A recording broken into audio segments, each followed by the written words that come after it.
जय हिंद। आज के इस वीडियो में आप लोगों को यहाँ पर बताने वाले हैं क्लास 10 सामाजिक विज्ञान के बहुविकल्पी प्रश्न।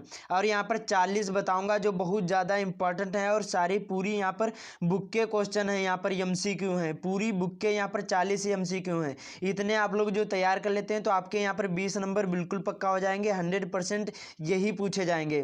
तो आप लोग वीडियो को पूरा देखना। Very very most important 40 question जरूरी एग्जाम से पहले तैयार करके जाना।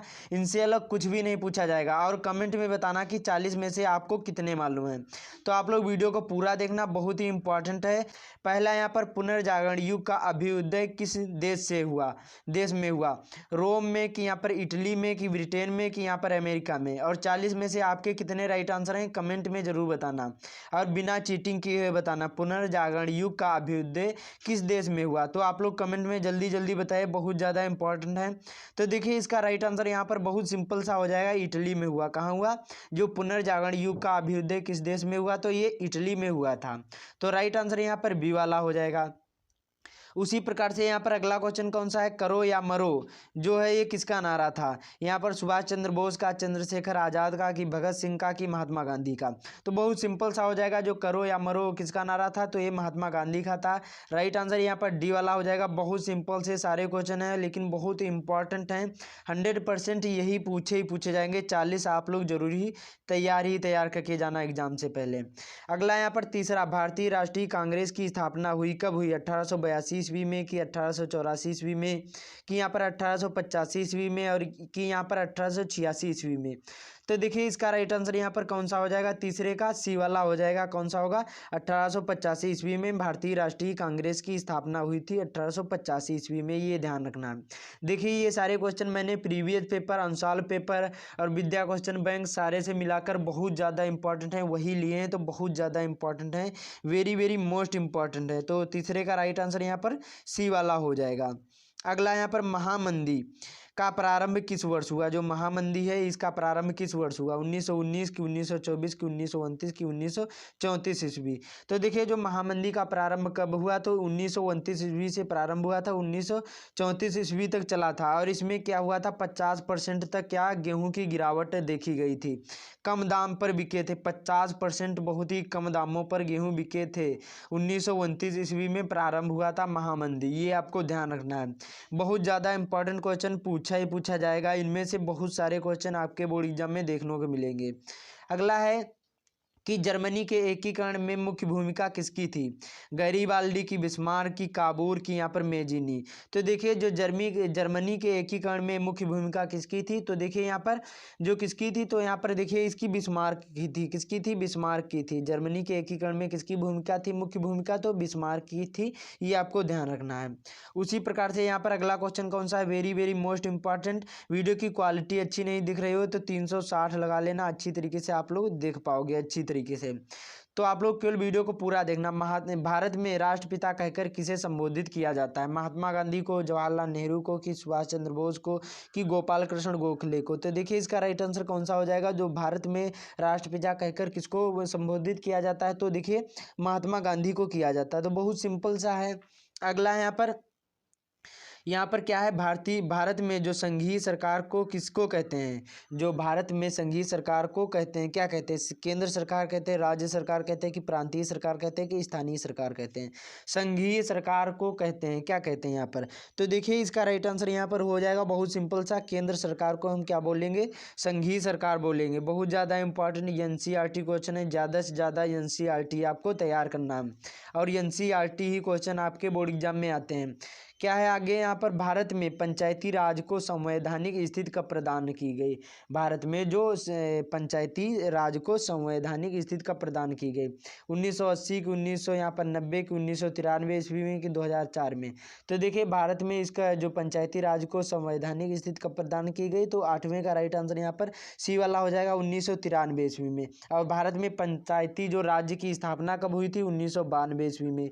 ये आपको ध्यान रखना। ये 1992 ईस्वी में इसकी जो पंचायती राज की स्थापना हुई थी। बाकी जो संवैधानिक स्थिति कब प्रदान की गई? 1993 ईस्वी में। ये आपको ध्यान रखना है। 92 ईस्वी में पंचायती राज की स्थापना की गई। बाकी संवैधानिक कब स्थिति प्रदान की गई? तो ये 1993 ईस्वी में प्रदान की गई। ये आपको ध्यान रखना। 8वें का राइट आंसर यहाँ पर सी वाला हो जाएगा। अगला यहाँ पर कि धर्मनिरपेक्ष राज्य में क्या होता है, धर्म को यहाँ पर कोई स्थान नहीं होता है। हाँ सही। एक राष्ट्र एक धर्म में विश्वास नहीं होता है। देखिए केवल बहुसंख्यक वर्ग में क्या है, धर्म को समानता, ये भी नहीं होता। देखिए सभी धर्मों को समान समझना क्या कहलाता है, धर्मनिरपेक्ष राज्य में यही होता है, सभी धर्मों को समान समझना होता है, उसमें कोई भेदभाव नहीं होता, ना ही कोई एक धर्म में विश्वास होता है। धर्मनिरपेक्ष का काम यही होता है। तो समझ में आया, सभी धर्मों को समान समझना। राइट आंसर यहाँ पर डी वाला हो जाएगा। बहुत सिंपल से सारे क्वेश्चन हैं। कमेंट में बताना जरूर कि आपको कितने मालूम है, बिना चीटिंग किए हुए कमेंट में जरूर बताना। और इस वीडियो को ज़्यादा से ज़्यादा शेयर कर देना अपने फ्रेंड्स के साथ जो भी क्लास 10th में, ये आपको ध्यान रखना है। क्या है, नारीवादी वह पुरुष या स्त्री है जो विश्वास करता है किसमें, पुरुष और स्त्री के संयुक्त अधिकारों में, कि पुरुष और स्त्री के अलग अलग अधिकारों में, कि पुरुष और स्त्री के समान अधिकारों में, किनमें से कोई नहीं। तो देखिए जो नारीवादी वह पुरुष या स्त्री है जो विश्वास करता है पुरुष और स्त्री के समान अधिकारों में। तो राइट आंसर यहाँ पर कौन सा हो जाएगा, सी वाला हो जाएगा। कौन सा होगा, 10वें का राइट आंसर सी वाला हो जाएगा। बहुत सिंपल सा है। पुरुष और स्त्री के समान अधिकारों में क्या कहलाता है, नारीवादी वह पुरुष या स्त्री कहलाता है जो यहाँ पर समान अधिकारों की बात करे। तो राइट आंसर यहाँ पर यही सी वाला हो जाएगा। गेरवा उसी प्रकार से क्या है, अजैविक संसाधन है। अजैविक संसाधन कौन से होते हैं, देखिए जिसमें मतलब जान नहीं होते, तो देखिए यहाँ पर चट्टानें होती है वो अजैविक संसाधन है।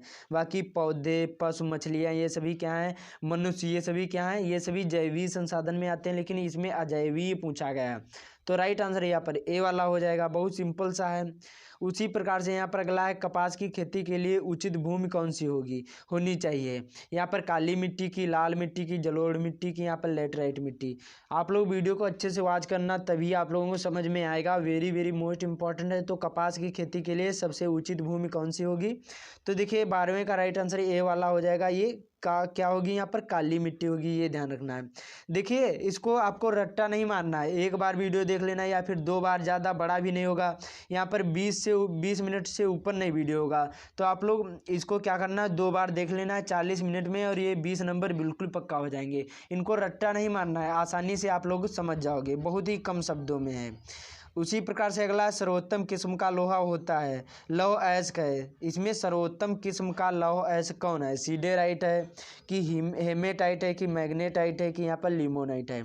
बता रहा है कि सर्वोत्तम किस्म का लोहा। देखिए ये सभी तो अयस्क हैं लोहे के, लेकिन सर्वोत्तम किस्म का कौन सा है। तो यहाँ पर देखिए 13वें का राइट आंसर कौन सा हो जाएगा, यहाँ पर बहुत सिंपल सा, जो मैग्नेटाइट होता है ये सर्वोत्तम किस्म का लौह अयस्क है। बाकी ये भी अयस्क हैं लेकिन सर्वोत्तम किस्म के नहीं है, लेकिन जो यहाँ पर ये वाला है मैग्नेटाइट, ये क्या है, सर्वोत्तम किस्म का लोहा माना जाता है।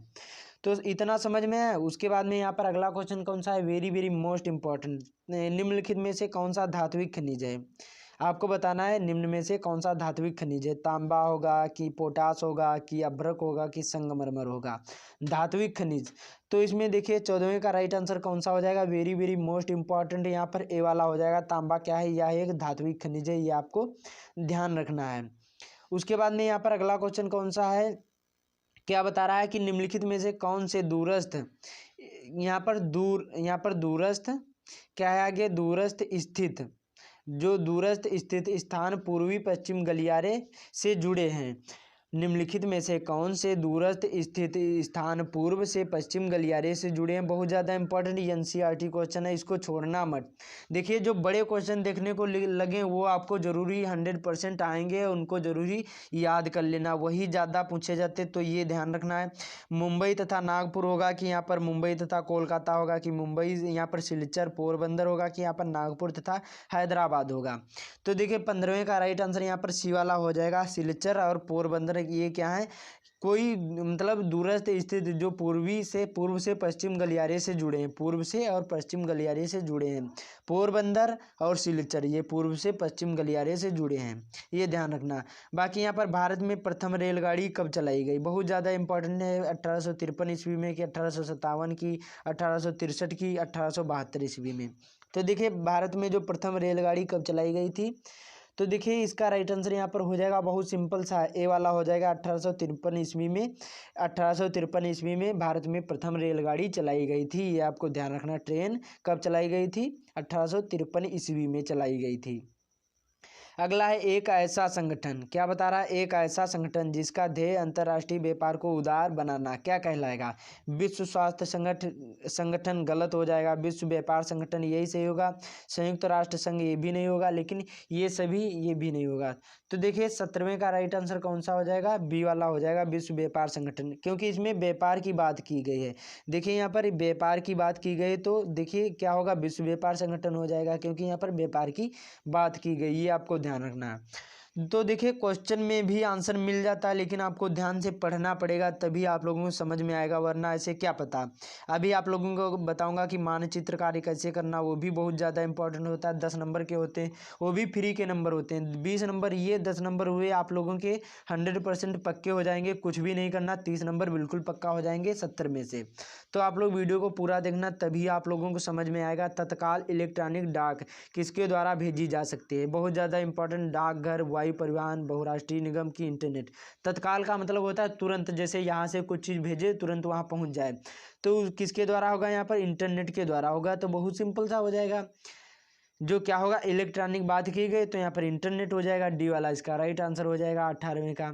अगला है उसी प्रकार से, क्या है, भारत में क्या बता रहा है, भारत में जीविका का प्रमुख स्रोत क्या है, उद्योग होगा, कृषि होगा, व्यवसाय होगा, कि इनमें से कोई नहीं। भारत में जो हमारे इंडिया की बात करें तो देखिए यहाँ पर कृषि हो जाएगा, जीविका का प्रमुख साधन है, क्योंकि ज़्यादातर यहाँ पर जो है सभी किसान ही पाए जाते हैं, और मुख्य यहाँ पर जो फसल मतलब स्रोत होता है जीविका का, वो यहाँ पर कृषि ही मानी जाती है, व्यवसाय भी नहीं, कोई भी नहीं होते हैं, ये आपको ध्यान रखना है।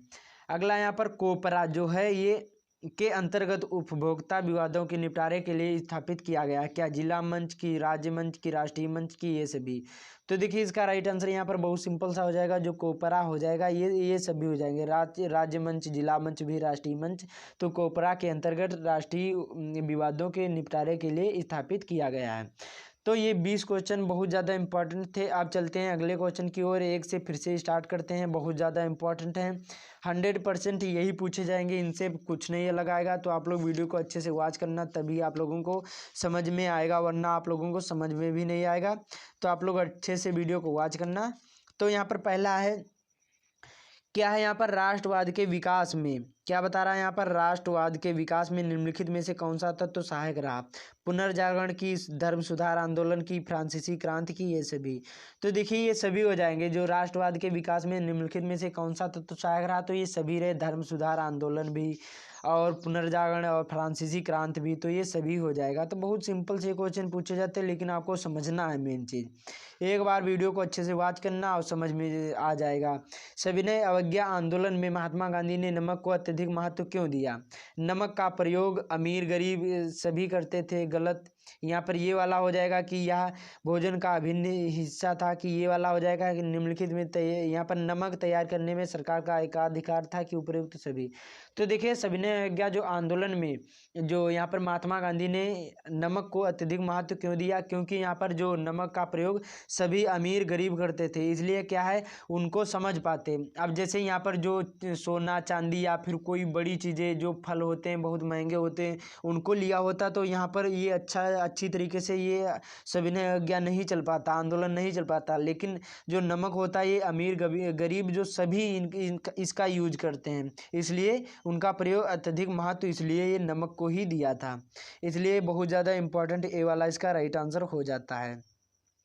अगला यहाँ पर, भारत में विदेशों को जाने के लिए अनुबंधित श्रमिक कहलाते हैं, क्या कहलाएंगे, गिरमिटिया कहलाएंगे, कि पूर्णकालिक श्रमिक कहलाएंगे, सफेदिया कहलाएंगे, कि एग्रीमेंट श्रमिक कहलाएंगे। अब देखिए जो विदेशों को जाते हैं उनको क्या कहलाएंगे, अनुबंधित श्रमिक होते हैं, उनको गिरमिटिया कहलाया जाएगा, क्या कहलाया जाएगा, गिरमिटिया कहलाया जाएगा। बहुत सिंपल सा। अगला यहाँ पर, रॉलेट एक्ट कब पारित हुआ, सन यहाँ पर 1917 ईस्वी में, कि यहाँ पर सन 1919 ईस्वी में, कि सन 1921 ईस्वी में, कि यहाँ पर सन 1924 ईस्वी में। तो देखिए यहाँ पर जो रॉलेट एक्ट है ये कब पारित किया गया था, तो ये 1919 ईस्वी में पारित किया गया था, ये आपको ध्यान रखना, वेरी वेरी मोस्ट इम्पॉर्टेंट है। इसको देखिए 5 स्टार दे रहा हूँ, इसको अच्छी तरीके से आप लोग जरूरी तैयार कर लेना, बहुत ही ज़्यादा इम्पॉर्टेंट ये क्वेश्चन है। अगला यहाँ पर, कि फ्रांस की क्रांति हुई, फ्रांस की क्रांति कब हुई, ये भी बहुत ज़्यादा इम्पॉर्टेंट है। 1788, 1789 की, 1790 की, 1787। तो इसका भी सिंपल सा आंसर हो जाएगा। यहाँ पर जो फ्रांस की क्रांति कब हुई, तो 1789 ईस्वी में हुई। बहुत सिंपल सा हो जाएगा, पाँचवें का राइट आंसर बी वाला हो जाएगा। अगला यहाँ पर प्रथम विश्व युद्ध कब प्रारंभ हुआ, तो प्रथम विश्व युद्ध देखिए 1914 में कि 10 में कि 1911 में, 1914 ईस्वी में कि 1920 ईस्वी में। तो प्रथम विश्व युद्ध कब प्रारंभ हुआ था, 1914 ईस्वी में प्रारंभ हुआ था, ये आपको ध्यान रखना है। अगला यहाँ पर बेल्जियम किस महाद्वीप में है, जो बेल्जियम है ये किस महाद्वीप में है, यूरोप में कि यहाँ पर उत्तरी अमेरिका, एशिया की या ऑस्ट्रेलिया। जो बेल्जियम किस महाद्वीप में स्थित है, ये सभी देखिए ये महाद्वीप में ध्यान रखना, ऑस्ट्रेलिया, उत्तरी अमेरिका, यूरोप, एशिया भी है। एशिया में हमारा जो इंडिया भी आता है, पाकिस्तान, नेपाल, ये सभी एशिया में ही, एशिया महाद्वीप में आते हैं। तो इसका राइट आंसर यहाँ पर ए वाला हो जाएगा, यूरोप में स्थित है। जो बेल्जियम किस महाद्वीप में स्थित है, तो ये यूरोप में स्थित है, ये ध्यान रखना है। फिर अगला यहाँ पर भारतीय संविधान की 8वीं अनुसूची में कितनी भाषाओं का समावेश है। बहुत ज़्यादा इंपॉर्टेंट एनसीईआरटी क्वेश्चन है। 20 होगा कि 22 होगा कि 24 होगा कि यहाँ पर 26 होगा। तो देखिए भारतीय संविधान की 8वीं अनुसूची में कितनी भाषाओं का समावेश किया गया है, तो ये 22 भाषाओं का समावेश किया गया है। 8वें का राइट आंसर बी वाला हो जाएगा। बहुत सिंपल सा है, 22 भाषाओं का समावेश किया गया है 8वीं अनुसूची के अंतर्गत, ये ध्यान रखना है। उसके बाद में यहाँ पर अगला कौन सा है, अधिकारों और अवसरों के मामले में स्त्री और पुरुष की समानता, यहाँ पर समानता मानने वाला व्यक्ति कहलाएगा नारीवादी, जातिवादी, सांप्रदायिक की यहाँ पर धर्मनिरपेक्ष। तो देखिए जब नारी की बात आए, नारी या स्त्री और पुरुष की जो समानता की बात कहे, तो उसको क्या कहलाया जाएगा, वो नारीवादी पुरुष कहलाया जाएगा, ये आपको ध्यान रखना है। तो बहुत सिंपल से होते हैं, मैंने आप लोगों को बताया कि थोड़ा सा आप लोग जो पढ़ोगे तो अच्छी तरीके से आप लोगों की याद हो जाएगा हमेशा हमेशा के लिए। वीडियो की क्वालिटी अच्छी नहीं दिख रही है तो 360 लगा लेना। अगला यहाँ पर उस प्रक्रिया को क्या कहते हैं जिसे लोकतंत्र के निर्णय कायदे कानून के अनुसार लिए जाते हैं। पारदर्शी प्रक्रिया, तानाशाही प्रक्रिया, मनमानी प्रक्रिया की अपारदर्शी प्रक्रिया। तो उस प्रक्रिया को क्या करते हैं, कहते हैं जिसको लोकतंत्र के निर्णय कायदे कानून के अंतर्गत अनुसार लिए जाते हैं। तो यहाँ पर देखिए क्या हो जाएगा, ए वाला हो जाएगा, पारदर्शी प्रक्रिया इसको हम कहेंगे। आप लोग वीडियो को पूरा देखना, तभी आप लोगों को समझ में आएगा। बहुत ज़्यादा इंपॉर्टेंट सारे क्वेश्चन हैं, यहीं से वीडियो को छोड़कर मत जाना। और चैनल पर पहली बार आए हैं, चैनल को जरूर ही सब्सक्राइब कर लेना। बहुत ही कम बच्चे हैं यहाँ पर सब्सक्राइबर 50 के होने में, तो आप लोग जल्दी से जल्दी पूरे करवा दीजिए। उसके बाद में अगला यहाँ पर आप लोगों को हर एक वीडियो प्रोवाइड करते हैं, चाहे जो भी विषय हो। निम्नलिखित में से कौन सी एक रेशेदार फसल है, जूट होगी कि यहाँ पर कॉफ़ी होगी, जौ होगी कि यहाँ रबड़ होगी। मैंने आप लोगों को पढ़ा दिया जो यहाँ पर ये रेशेदार फसल कौन सी होती है, तो यहाँ पर जूट होती है। जूट या कपास या फिर जो नारियल रेशेदार होता है, रेशा नारियल होता है, ये सभी क्या है, ये रेशेदार फसलों में आती हैं, ध्यान रखना। 11वें का राइट आंसर यहाँ पर ए वाला हो जाएगा। जूट होगा या फिर कपास हो या फिर यहाँ पर जैसे नारियल रेशेदार हो, तो वो सभी वो उसके राइट आंसर हो जाएंगे। कोई भी ऑप्शन हो इससे इनमें से मिल जाए तो वही लगा देना। बाकी अगला यहाँ पर झरिया प्रसिद्ध है, किसके लिए प्रसिद्ध है, लौह अयस्क के लिए कि कोयला के लिए, तांबा के लिए कि बॉक्साइट के लिए। तो देखिए जो झरिया प्रसिद्ध है किसके लिए प्रसिद्ध है, वेरी वेरी मोस्ट इंपॉर्टेंट, 12वें का बी वाला हो जाएगा, कोयले के लिए प्रसिद्ध है। ध्यान रखना, जो झरिया किस लिए प्रसिद्ध है, तो ये कोयले के लिए प्रसिद्ध है। अगला यहाँ पर निम्नलिखित में से कौन सा पत्तन बंदरगाह देश के पूर्वी तट पर स्थित है, ये ध्यान रखना है। देखिए आपको ये ध्यान रखना है, जो यहाँ पर देखिए पत्तन का मतलब होता है बंदरगाह। आपके इसमें जो मानचित्र कार्य में भी पूछा जा सकता है कि पूर्वी तट पर स्थित जो बंदरगाह आपको बताना है। तो देखिए 13वें में कौन सा हो जाएगा, डी वाला, जो विशाखापट्टनम, ये क्या है, विशाखापट्टनम। या फिर जो यहाँ पर पश्चिम बंगाल के दो यहाँ पर वो हैं बंदरगाह, वो सभी क्या है, पूर्वी तट पर स्थित हैं, ये ध्यान रखना। विशाखापट्टनम भी है और पश्चिम बंगाल के दो यहाँ पर जो बंदरगाह हैं वो भी क्या है, वो भी पूर्वी तट पर स्थित हैं, ध्यान रखना, बहुत ज़्यादा इंपॉर्टेंट है। अगला यहाँ पर सलाल बांध किस नदी पर बना है, महानदी पर बना है कि यहाँ पर चिनाब नदी पर बना है कि सतलज की यहाँ पर कृष्णा। तो देखिए जो सलाल बांध किस नदी पर बना है, तो देखिए ये चिनाब नदी पर बना है, ध्यान रखना, बहुत ज़्यादा इंपॉर्टेंट क्वेश्चन है। किसका राइट आंसर इसका हो जाएगा, बी वाला हो जाएगा। अगला यहाँ पर निम्नलिखित में से धात्विक खनिज का उदाहरण है, अभ्रक होगा, लौह अयस्क होगा, कोयला होगा कि नमक होगा। तो धात्विक खनिज का उदाहरण कौन सा हो जाएगा, तो देखिए यहाँ पर धात्विक खनिज का उदाहरण लौह अयस्क क्या है, ये धात्विक खनिज का उदाहरण, ये ध्यान रखना है। बाकी सुंदरवन राष्ट्रीय पार्क किस राज्य में स्थित है, असम में कि उड़ीसा में, पश्चिम बंगाल में कि मध्य प्रदेश में। तो देखिए इसका भी राइट आंसर यहाँ पर पश्चिम बंगाल में हो जाएगा। और सुंदरवन डेल्टा विश्व का सबसे बड़ा डेल्टा माना जाता है, ये ध्यान रखना है। तो यहाँ पर राइट आंसर यहाँ पर पश्चिम बंगाल हो जाएगा। बहुत सिंपल सा है, 16वें का राइट आंसर यहाँ पर सी वाला हो जाएगा। अगला यहाँ पर कौन सा है, भारत में राष्ट्रीय उपभोक्ता दिवस कब मनाया जाता है? बहुत ज़्यादा इंपॉर्टेंट, 24 दिसंबर को कि यहाँ पर 24 अक्टूबर को कि 24 नवंबर को कि 24 सितंबर को। ध्यान से इसको पढ़ना है पहले क्वेश्चन को, उसके बाद में आंसर को तभी लगाना, ये नहीं। और देखिए ए और बी और सी आते हैं, इनमें से आपको एक का ही OMR शीट पर भरना, ये आपको ध्यान रखना है। तो 17वें का राइट आंसर यहाँ पर ए वाला हो जाएगा। 24 दिसंबर को क्या है, भारत में राष्ट्रीय उपभोक्ता दिवस मनाया जाता है। बाकी 10 दिसंबर को मानवाधिकार दिवस मनाया जाता है, ये ध्यान रखना है। वैश्वीकरण से सर्वाधिक लाभान्वित हुए हैं, कौन हुए हैं? यहाँ पर ग्रामीण मजदूर हुए हैं कि शहरी शिक्षित व्यक्ति की, धनी वर्ग के उपभोक्ता की, ये सभी। तो देखिए वैश्वीकरण से सर्वाधिक लाभान्वित कौन हुए हैं? तो देखिए ये धनी वर्ग के उपभोक्ता हुए हैं, जो धनी व्यक्ति होते हैं वही लोग ये हुए हैं, ये ध्यान रखना है।